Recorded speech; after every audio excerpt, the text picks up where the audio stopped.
Qué linda oportunidad para seguir estudiando la palabra de Dios y este es el mes de la Biblia, por lo tanto, durante este mes de septiembre hemos estado teniendo varias prédicas, varios mensajes, por decirlo de alguna manera, donde se ha resaltado la importancia que tiene para el cristiano, la importancia que tiene para nosotros la palabra de Dios. ¿Qué significa la palabra de Dios en la vida del cristiano? ¿Y por qué es importante tenerla en cuenta? ¿Y por qué es importante estudiarla? ¿Por qué es importante meditar en ella? Ahora, deberíamos hacernos una pregunta y es, ¿estamos meditando, estamos estudiando, escudriñando e interpretando la Biblia como lo debemos hacer? ¿Le estamos dando en nuestro tiempo de lectura una buena interpretación a los pasajes bíblicos que leemos? ¿O la Biblia es una lectura más en la cual leemos pasajes aislados y por ahí no le damos la importancia que ésta tiene? Hay un pasaje en 2 de Timoteo 2:15 donde Pablo le dice precisamente a Timoteo: esfuérzate por presentarte a Dios aprobado como obrero que no tiene de qué avergonzarse y que interpreta rectamente la palabra de verdad. En esta versión internacional, en la NBI dice que interpreta rectamente la palabra de verdad. Eso está en 2 de Timoteo 2:15. Y ahora podemos preguntarnos por qué Pablo le pide en este caso a Timoteo que interprete correctamente o rectamente, como dice esta traducción, la palabra de verdad, la Biblia. Bueno, es importante que nosotros podamos interpretar de manera correcta cada pasaje que leemos, porque de esa manera le vamos a poder dar el significado que Dios quiere que le demos a la palabra, a la revelación que Él nos ha dejado. Si hacemos una mala interpretación de la Biblia, vamos a estar alejados de conocer cuál es la buena voluntad de Dios para nosotros, cuál es la revelación de Dios. Por eso qué importante que es nosotros interpretar con la ayuda del Espíritu Santo correctamente la palabra de Dios. ¿Qué quiero brevemente en esta mañana dejarte en este mensaje? Te quiero dejar algunas reglas de interpretación. Yo lo que voy a hacer ahora es algo muy breve y es abuelo de pájaro, porque en realidad si nos metemos de lleno en lo que es la hermenéutica, en lo que es la exégesis, tendríamos que tener, no nos alcanzaría con 10-15 minutos de video, sino que tendríamos que tener un estudio profundo sobre esto. Lo que sí puedo prometerte es que si te interesa este tema, querés seguir profundizando, tengo mucho material bibliográfico que te puedo compartir.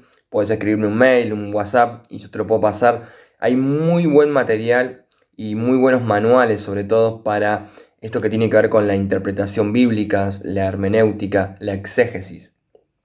¿Qué es porque estoy hablando hace un rato de hermenéutica y tal vez alguno dice, pero ¿de qué está hablando cuando habla de hermenéutica?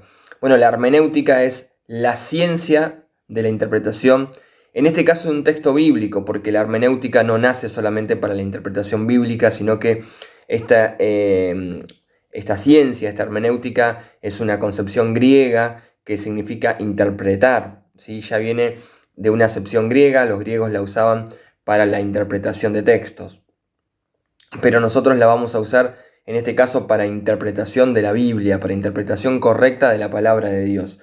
¿Por qué creo y considero que es importante tener una hermenéutica a la hora de estudiar la Biblia?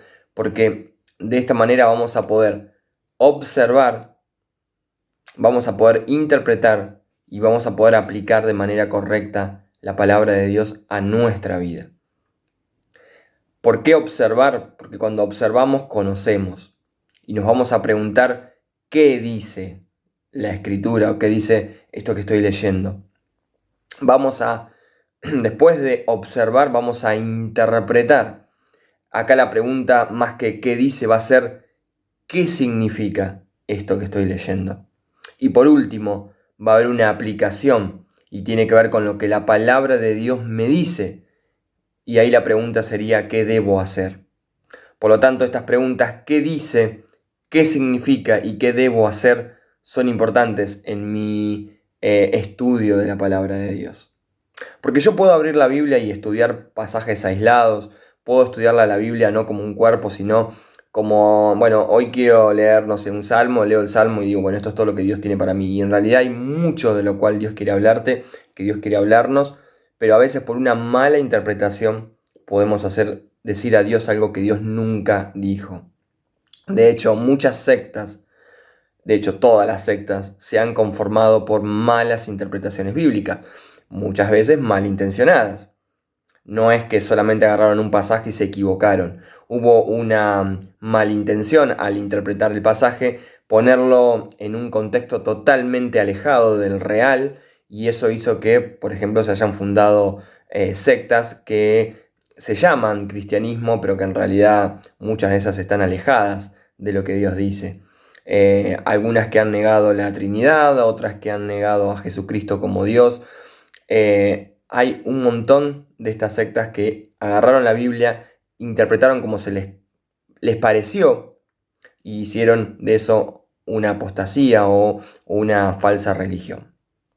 Por eso yo te voy a dar en esta mañana algunos tips, algunos muy breves consejos sobre cómo interpretar la Biblia de manera hermenéutica. Cuando hablamos de hermenéutica estamos hablando entonces de una ciencia que interpreta, y la exégesis es sacar algo. No estoy poniendo algo mío en la interpretación y en la Biblia, estoy sacando algo de la Biblia, que en este caso sirve para mi aplicación, sirve para mi vida. Ahora lo vamos a ver por ahí un poquito más en profundidad. Pero te repito, este video o esto que estamos hablando ahora puede llegar a durar 15 a 20 minutos. Por lo tanto, no tenemos mucha para profundizar. Pero si a vos te interesa este tema, estaría re bueno para poder seguir charlando. Yo tengo un montón de material sobre esto y no tengo ningún problema en facilitarlo o en tener alguna charla para profundizar más sobre estos temas, porque como te dije, voy a darte algunos consejitos nada más sobre cómo tener una hermenéutica correcta. ¿Por qué hacemos esto? Porque consideramos que estamos en el mes de la Biblia, que celebramos lo que la Biblia significa para nosotros, la luz que trae a nuestra vida, la revelación que Dios ha dejado para nosotros, pero también consideramos que una mala interpretación de ella puede hacer que nosotros no estemos entendiendo cuál es esa verdad revelada por Dios. En primer lugar, hay algo importante, que es entender que no tenemos que perder el sentido literal de la Biblia. ¿A qué me estoy refiriendo con esto? Muchas veces cuando leemos la Biblia, quitamos algunas cosas que nos parecen que no son literales, la espiritualizamos. Ahora voy a explicar qué significa esto. Le damos un valor al cual no fue escrito con ese sentido. A ver si yo cada uno de estos puntos te puedo ejemplificar para que puedas refrescar esto y lo puedas entender. Por ejemplo, ¿qué sería espiritualizar un pasaje cuando en realidad el autor original o el significado original no fue ese? Es que atribuyamos, por ejemplo, una verdad espiritual o histórica a un pasaje y en realidad no tenga nada que ver con el original, ¿sí? Con lo que, para lo cual se quiso decir o lo cual tiene que ver esa narración. Primero de todo tenemos que entender que la Biblia no tiene un solo género literario. Si vos lees la Biblia vas a encontrar muchas narraciones, vas a encontrar proverbios, vas a encontrar alegorías, vas a encontrar parábolas. Hay también, como en el caso del Apocalipsis o de Daniel, relatos que tienen que ver con revelaciones futuras, que tienen que ver con profecía. Por lo tanto, encontramos un montón de géneros literarios. Entonces, es importante que cuando vos leas la Biblia puedas identificar qué estás leyendo. Es importante que cuando vos leas el Antiguo Testamento te puedas dar cuenta si estás leyendo una narración, si estás leyendo un salmo, si es una poesía, ¿sí? Y cómo interpretar eso. Porque eso es muy importante. Lo mismo pasa con el Nuevo Testamento, cuando lees una narración, por ejemplo, en Hechos de los Apóstoles, o cuando lees una enseñanza de Pablo en alguna carta. Bueno, a ver, voy a darte un ejemplo, si este ejemplo te sirve con esto de por ahí espiritualizar o llevar o ir más allá de lo que el pasaje dice y sacar una mala enseñanza de algo que nunca quiso decir eso. Voy a ponerte un caso, el caso de Gedeón en el libro de Jueces. En el libro de Jueces hay una historia de Gedeón donde hay un episodio con un vellón, que seguramente muchos se acuerdan, que fue una señal para que Gedeón hiciera algo respectivo a una batalla. Gedeón necesitó señales y en este caso un vellón mojado, él interpretó que fue una señal de parte de Dios. Ahora, mi pregunta es, ¿yo puedo seguir aplicando ese versículo como algo, como un dogma, como algo que en realidad tiene que ser así y de esa manera? Yo tengo que entender que Dios me va a mostrar señales todo el tiempo si leo a la luz de ese pasaje. Bueno, muchas veces se enseña eso, ¿no? Se enseña uno al leerlo lo malinterpreta y trae enseñanzas como por ejemplo esta de Gedeón a nuestra vida actual, ¿no? Y entonces lo único que nos pasamos es buscar señales, como un vellón mojado en este caso de Gedeón, para que entendamos que Dios nos está mostrando algo. Hay algo importante que también tenemos que entender, y esto a ver si lo puedo explicar de tal manera que se entienda. Hay una revelación de Dios a lo largo de toda la Biblia, y esa revelación es una revelación progresiva. Progresiva. ¿Por qué es progresiva? Porque es una revelación que arranca en el Antiguo Testamento, en el Génesis. Podés ponerle desde el llamado de Abraham. ¿Y dónde se cumple esa progresión? ¿Dónde llega a tener un lugar cúlmine? En Jesucristo. Si vos vas leyendo todas las profecías del Antiguo Testamento, todas apuntan a. Todas apuntan ¿a quién? A Cristo. ¿Y dónde se cumple todas estas profecías? ¿Dónde se cumplen? ¿Dónde esta revelación progresiva culmina? ¿O culminaría? Bueno, en el evento Cristo. ¿Sí? En Cristo viniendo a este mundo, muriendo por los pecadores, por nosotros, resucitando, bueno, toda la historia que nosotros conocemos del Evangelio y donde están registrados los hechos de Jesús. Entonces, una vez escuché una prédica, que me acuerdo, yo también era medio nuevo, entonces no la llegué a entender del todo, pero después, estudiando mejor la Biblia, me di cuenta que ahí había un problema. Una persona predicó el Salmo, donde David se arrepiente por sus pecados, donde se arrepiente por haber caído con Betsabé y haber pecado. Y en este Salmo, David dice algo, Salmo 51, ¿no?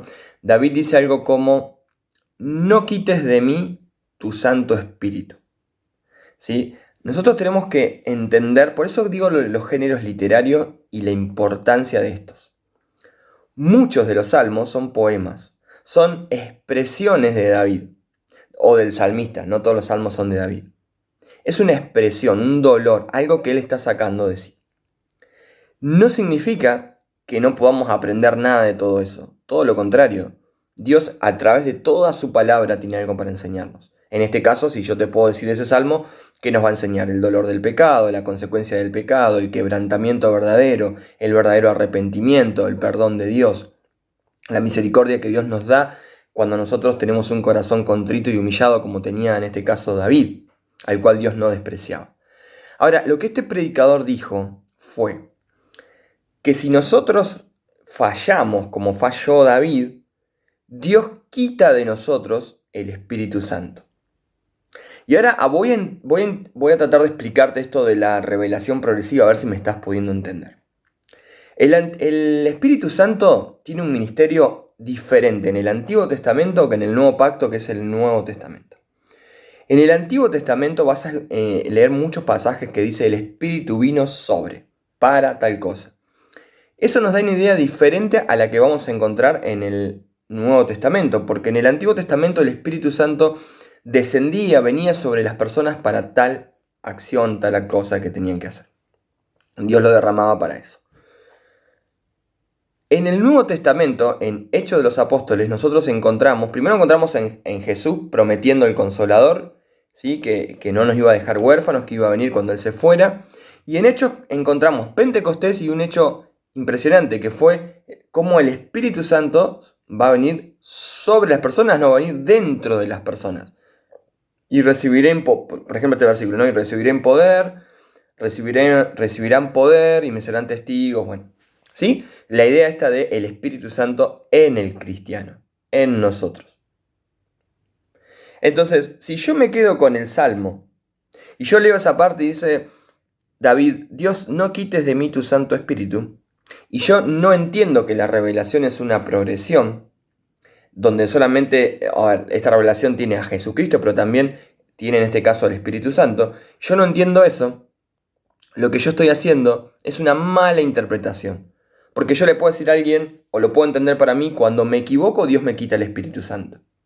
Y en realidad cuando vamos a Efesios dice que es un arras, que es un sello, el cual Dios ha puesto sobre nosotros y que nos da la idea de que en realidad nada lo puede quitar. Entonces, ¿ven por qué es importante una buena interpretación y leer muchos pasajes del Antiguo Testamento a la luz del Nuevo Testamento? Por ejemplo, otro caso, si yo voy a Levítico, yo no voy a decir, bueno, voy a descartar Levítico porque en realidad son leyes sanitarias, humanitarias que Dios dio a un pueblo que estaba en este caso en un desierto. Está bien, hay muchas de esas leyes a las cuales hoy por hoy nosotros las leemos y las vemos como que estaban re buenas, entendiendo cómo Dios cuidaba al pueblo, pero que para nosotros no aplica. Bueno, hay casos donde se obliga a que se apliquen varias de esas leyes, ¿no? O por ejemplo las ceremonias que son ceremonias judías y que no tienen nada que ver con nosotros. Entonces, por no respetar o hacer una de esas ceremonias, no significa que nosotros no seamos pueblo de Dios. No tenemos que hacer una ceremonia judía para pertenecer al pueblo de Dios, ¿sí? Porque Cristo hizo de los dos pueblos un pueblo a través de su sacrificio. Pero a veces una mala interpretación puede hacer que yo interprete que tengo que hacer tal cosa para poder pertenecer al pueblo de Dios. Bueno, otra de las cosas importantes que me parece y que quiero dejarte que es otra de las herramientas, es que no tenemos que caer en algo que se llama, a ver si lo puedo explicar bien, aislacionismo. Aislacionismo. ¿Qué es esto? Es aislar un texto, aislarlo de su contexto, quitarlo de toda esa estructura a la cual el texto viene, para que diga algo. No sé si se entiende. Voy a ponerte un ejemplo, porque yo creo que con los ejemplos se puede llegar a entender mejor. No sé si muchas veces escuchaste este pasaje, todo lo puedo en Cristo que me fortalece. Que Pablo lo dice estando en la cárcel en en Filipenses 4:13. Él estaba preso en Éfeso, pero lo dice en Filipenses 4:13. Todo lo puedo en Cristo que me fortalece. Lo vemos en almanaques, lo vemos en tarjetitas, lo vemos en Facebook, lo vemos en una remera. Y está buenísimo el pasaje, porque vos decís, qué bueno entender que todo lo puedo en Cristo que me fortalece. Ahora, eso lo estoy sacando aislado, porque no es que Pablo escribió esa parte como solamente, bueno, quiero que entiendan que todo se puede en Cristo que nos fortalece. No, hay un contexto donde muy pocas veces se lo menciona.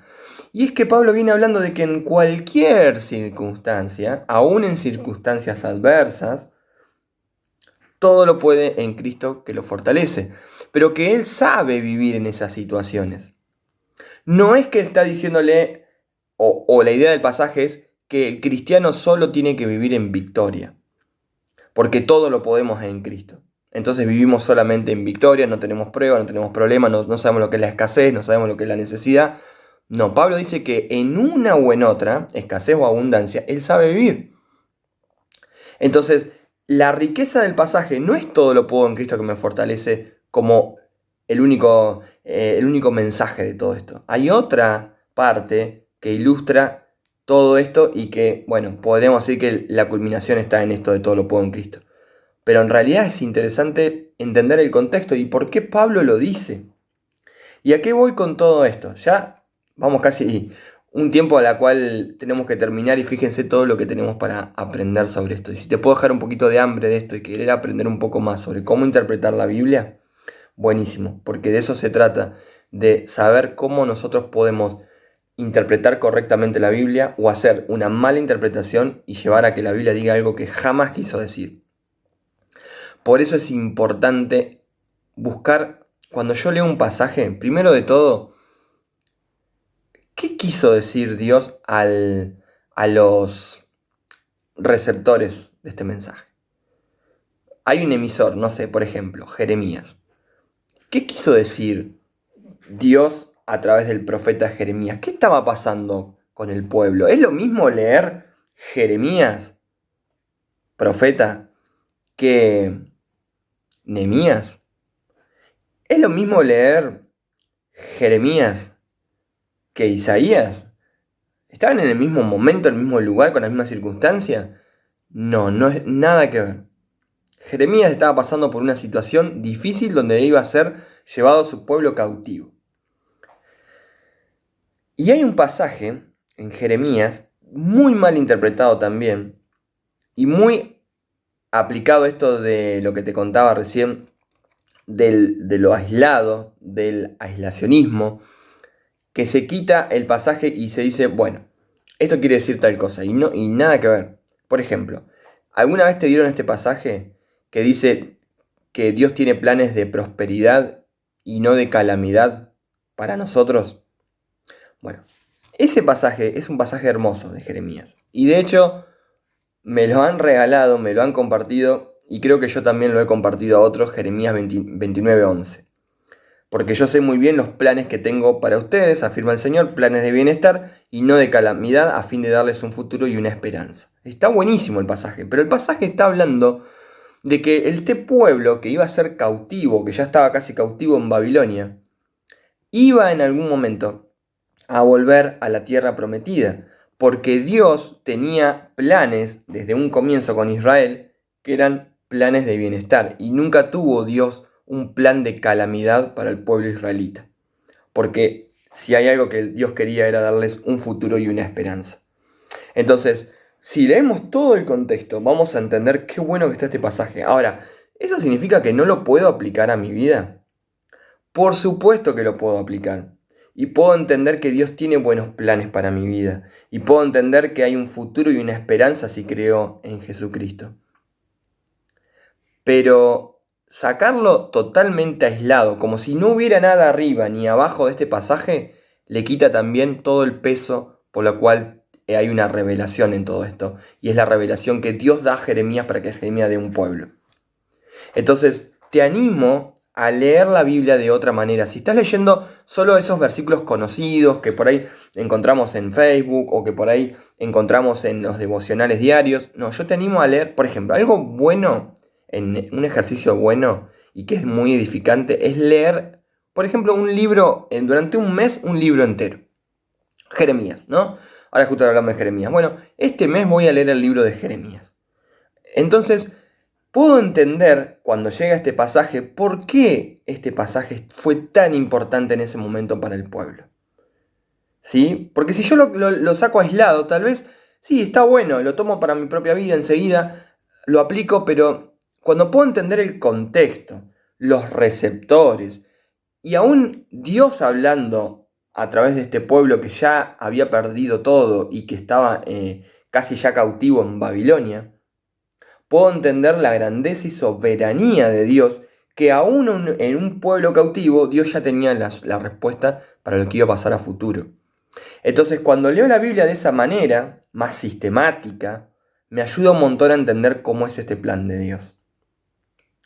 No es lo mismo leer un pasaje aislado donde Jesús dijo algo que leer todo el Evangelio para entender todo lo que Jesús hizo o todo lo que Jesús es. A ver, esto que estoy haciendo ahora es muy, como les dije, abuelo de pájaro. Pero, ¿qué quiero llegar con todo esto? Quiero llegar a que podamos hacer una buena interpretación bíblica. Que estudiemos de verdad la Biblia. Que la apliquemos con lo que Dios quiere que apliquemos, no con lo que nosotros creemos que tenemos que aplicar. Que hagamos una hermenéutica correcta conforme a lo cual fue escrita la Escritura. Ahora, vos me vas a decir, ¿y me voy a quedar con el contexto de solamente lo que Dios le quiso hablar a esa persona? No. Cuando pueda entender eso, lo voy a traer a mis propios días, a mi vida, a mi cultura, a mi sociedad, a mi realidad, y va a ser pertinente para todo eso. Pero yo te doy un consejo, no vayas primero a buscar todo eso. Primero vamos a ver qué quiso Dios decir. ¿A quién estaba hablando? ¿A gentiles? ¿A su pueblo? ¿A un profeta? ¿A un pueblo obediente? ¿A un pueblo desobediente? Cuando Pablo escribe las cartas, ¿es lo mismo la carta a Tesalónica, donde las cosas las estaban haciendo bien, que a los de Corintios, que eran un desastre andante? ¿Es lo mismo? No, no era lo mismo. Es lo mismo entender, no sé, otro ejemplo. Hay un pasaje muy bueno que se recontra malinterpretó también, que es 2 Corintios 3:6. Dice, el cual asimismo nos hizo ministros competentes de un nuevo pacto, no de la letra, sino del espíritu, porque la letra mata, mas el espíritu vivifica. Muchos te van a leer este pasaje y te van a decir, la letra mata, no leas la Biblia, no la estudies, no busques interpretación, no hagas exégesis, no hagas hermenéutica, porque la letra mata, viví por el espíritu. Jamás Dios está diciendo eso en este pasaje, porque este pasaje lo tenemos que leer en un contexto donde está hablando de la ley, y está hablando del pacto de la ley, y está hablando del pacto del espíritu, y está diciendo qué cosas nos hace libre y qué cosas no nos hace libre. Entonces, decir que la letra mata, según este pasaje, como para animar a otro a decir no estudies la Biblia porque la palabra mata, pero en realidad el espíritu es lo que vale, es una mala interpretación, porque es un pasaje que está sacado totalmente de contexto y está aplicado a una manera errónea, porque si después nosotros buscamos otros pasajes, vamos a encontrar con mucha claridad donde Dios dice cuál es la importancia de la palabra de Dios. Y con esto termino. Cuando encuentres un pasaje al cual no hay luz y lo que dice no lo encontrás en otro lado, puede ser también que eso sea, por ejemplo, una interpretación de Pablo, o de Pedro, o de Juan. Porque si es un dogma o es una doctrina, la vas a encontrar en todos lados. Vos no encontrás en un solo lugar que somos salvos por gracia, por fe y por la justificación de Cristo. Lo encontrás en un montón de lugares. Ahora, darte un ejemplo, no sé, hay un pasaje que vos lo encontrás una sola vez, entonces tenés que pensar, buscar paralelismos, decir, bueno, ¿dónde está este pasaje también? Por eso que el estudio y la interpretación de la Biblia tienen esta riqueza. Nos lleva el tiempo de meternos, de empaparnos con la palabra de Dios y de realmente querer interpretar y vivir en la realidad que Dios dejó en su palabra. Cuando lo logramos hacer, nos damos cuenta qué importante que es tener una buena interpretación. Vuelvo a repetir, esto es algo muy breve que te dejo ahora, pero si vos necesitas material o querés profundizar más en esto, escribime o escribinos a cualquiera del consejo que te podamos pasar buen material sobre la hermenéutica. Hay materias del seminario también sobre hermenéutica, así que cualquier cosa también puedes consultar sobre eso. Pero que realmente vivamos la Biblia, vivamos la palabra de Dios, pero la hagamos también de una manera correcta y no interpretando de manera errónea o porque en algún momento se interpretó de esa manera, nosotros interpretamos la tradición y no interpretamos la palabra de Dios. Interpretamos lo que por años se dijo que era de esa manera y no realmente dejamos que el Espíritu Santo nos guíe a que con una buena interpretación podamos decir, no, esto es lo que Dios está queriendo decir. Que el Señor nos ayude a realmente ser estudiantes, ser diligentes y tener amor por su palabra, porque es donde Dios nos ha revelado todo lo que Él quiso decirnos. Es la palabra profética más segura y a la cual podemos ir tranquilos que algo Dios nos quiere decir, pero que lo hagamos de manera correcta. Que el Señor nos siga dando hambre por su palabra, no solamente porque fue el mes de la Biblia, sino que lo podamos hacer todo el tiempo. El Señor les bendiga. Bueno, y estamos llegando al final de esta reunión, pero antes tengo un par de anuncios importantes para darles. El primero es que esta semana ya comienzan las refacciones en el CCU y una vez que esto termine ya vamos a poder empezar a juntarnos de manera presencial y eso es algo muy bueno y que la verdad me alegra mucho. Pero para esto también va a ser necesario una gran limpieza en el CCU y para eso es importante que puedan comunicarse con Nadia. Si no tienen el número lo pueden pedir en secretaría para poder sumarse y ayudar en esta limpieza. También ya está abierta la inscripción para el curso de fundamentos bíblicos que van a tener ahora una imagen y abajo en la descripción de este video van a tener el formulario de inscripción. Por último los dejo con una invitación del Ministerio de No Más Violencia. Que tengan un excelente domingo. Muy buenas tardes, soy Diego y en esta oportunidad estamos acá en el Club Universitario de Berisso Y bueno, como ministerio queríamos contarle un proyecto que surgió, que vamos a empezar a trabajar con ellos. Hace 2 años tuvimos una participación sirviendo acá y dando una charla para los jugadores de primera sobre prevención de violencia y bueno, en esta oportunidad el club nos convocó para poder trabajar con todas las categorías que tiene. Estamos hablando de cerca de 20 categorías entre fútbol infantil, juvenil, mayores y femenino. Estamos hablando más de 500 jugadores y con sus respectivos profesores y con sus respectivas familias. Vemos que es una oportunidad buenísima para servir a Dios en nuestra ciudad, bueno, en una ciudad vecina. Así que queríamos convocarlos y invitarlos para que puedan estar participando. Vamos a dar una serie de charlas en la semana, en distintos horarios. Así que creemos que es una muy buena oportunidad para, si te gusta el evangelismo, si te gusta el deporte, si te gusta motivar a los jóvenes, una muy buena oportunidad para que te sumes. Podés ponerte en contacto con el ministerio nuestro a través de las redes o bueno, también conmigo si tenés el teléfono, o podés hablar con la secretaría de la iglesia también para pedir nuestros contactos. Estamos con Sole, estamos con Mati, con Gaby y bueno, convocamos a todos los que forman parte también del ministerio y a los que se quieran sumar también bienvenidos. Un saludo grande, les dejo y nos vemos.